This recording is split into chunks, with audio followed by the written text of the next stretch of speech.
Hello everyone, and welcome to this audio podcast. And in this as part of this audio podcast series, the analysis edition. This is part of a Manuscript Cyclone, a Bostic Summit, and an audio podcast as part of the analysis edition, linked with another Storm Lobostics production. In this audio podcast, there'll be an overview in around looking at work surrounding and looking at sort of an overview around education empowerment and practice excellence, and looking at this works from a sort of a practice review perspective in where works and around where peer review works have been put forward for publication, have been put forward and published, and have been put forward for publication in around 2021. And this overview will have some particular updates as well. So, support for patients with long-term conditions from health professionals or professionals can be multifaceted, and therefore, where service users or patients would normally see more than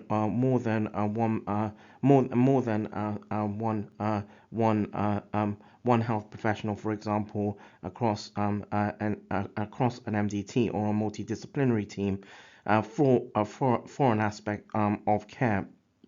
And so patients would find it, and where this works or this sort of practice review publication highlighted a perspective from where patients may find it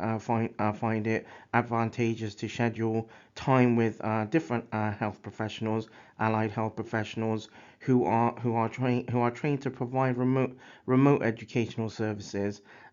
For example, in those who suffer with particular diseases, and where patients might find it pertinent to communicate and gain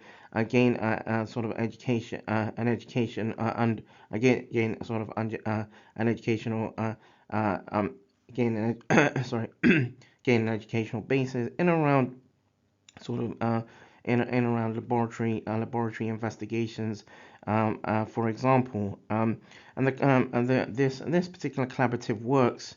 sort of seek to highlight if and whether it is advantageous to involve members of the MDT multidisciplinary teams in online consultations and or educational healthcare through, for example, social media platforms, to improve the lives of those suffering with particular diseases. And this review also seek to understand if it would be helpful to have follow-up online consultations with MDTs, for following wherein service users against particular health against particular health conditions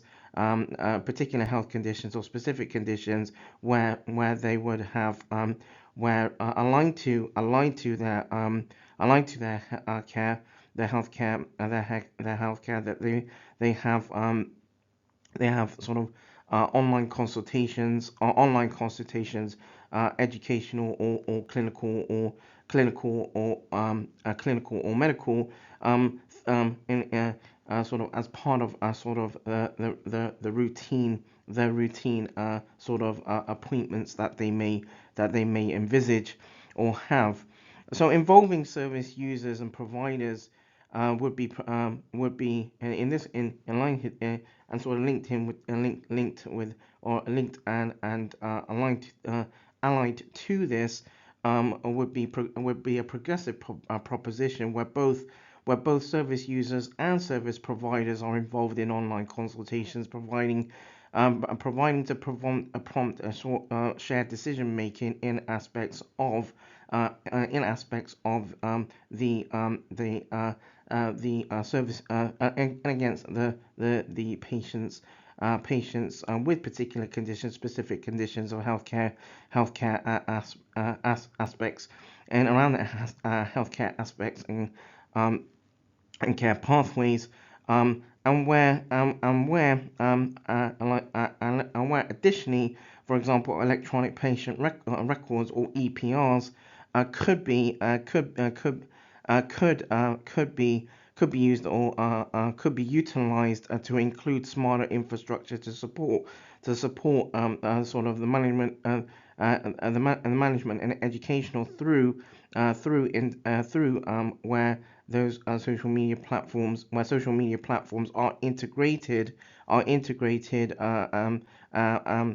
part of a basis aligned to what has been highlighted in sort of previous audio podcasts, and thus patient and public involvement, or PPI, PPI PPI framework. And security, in line to this, then, security and reliable connectivity maintained through healthcare infrastructures would also allow for faster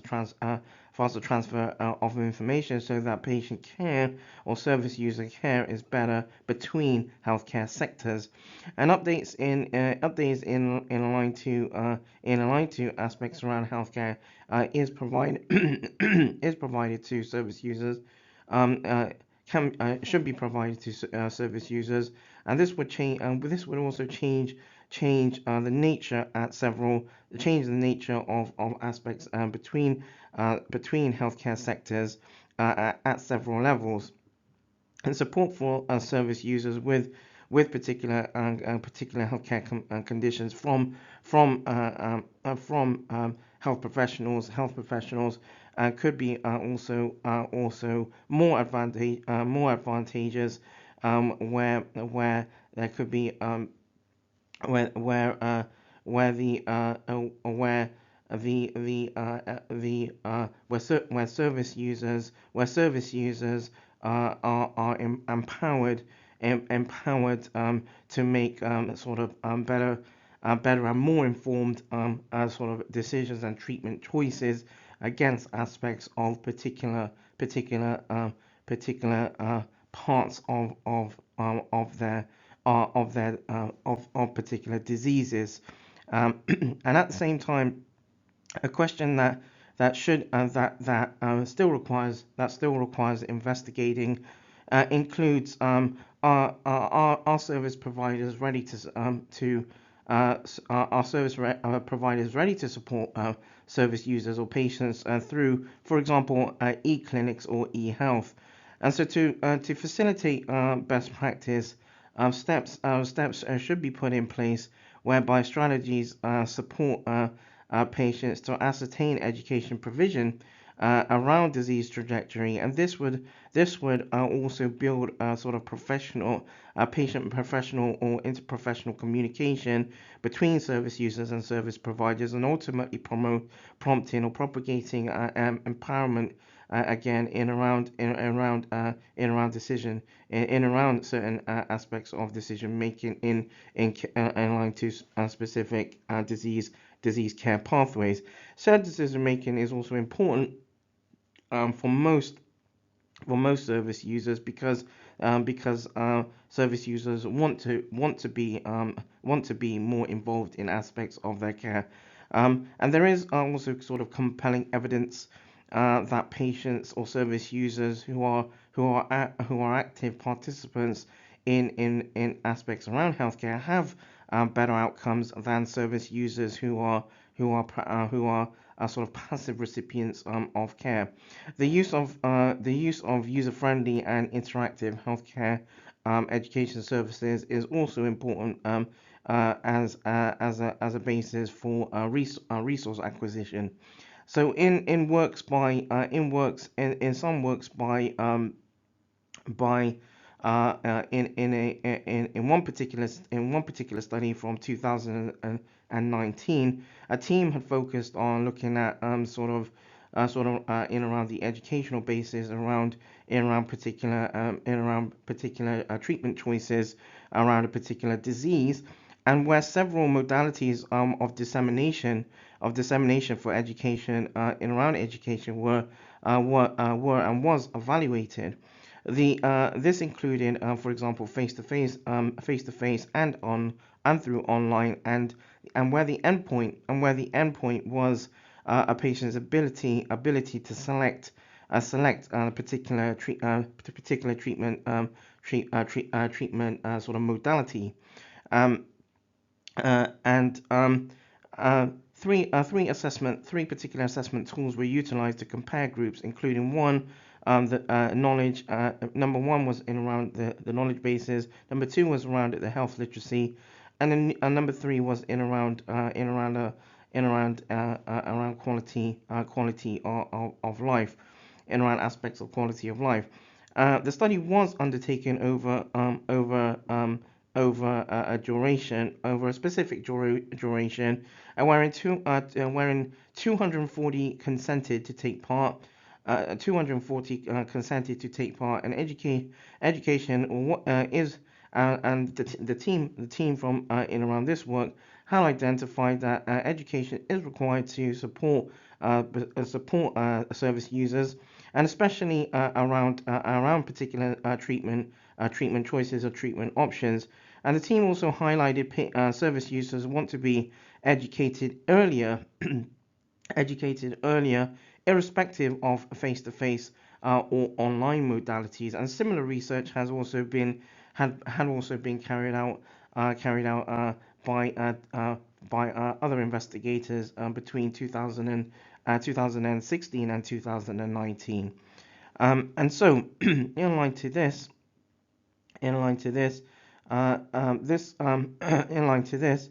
that draws a close on this particular audio podcast. This has been an audio podcast aligned to the analysis edition, and this has been part of a manuscript Cyclone, an audio podcast. Excuse me, an audio podcast as part of a Bostic Summit, and an audio podcast as part of the analysis edition allied to another Storm Robotics production. Thank you for tuning in.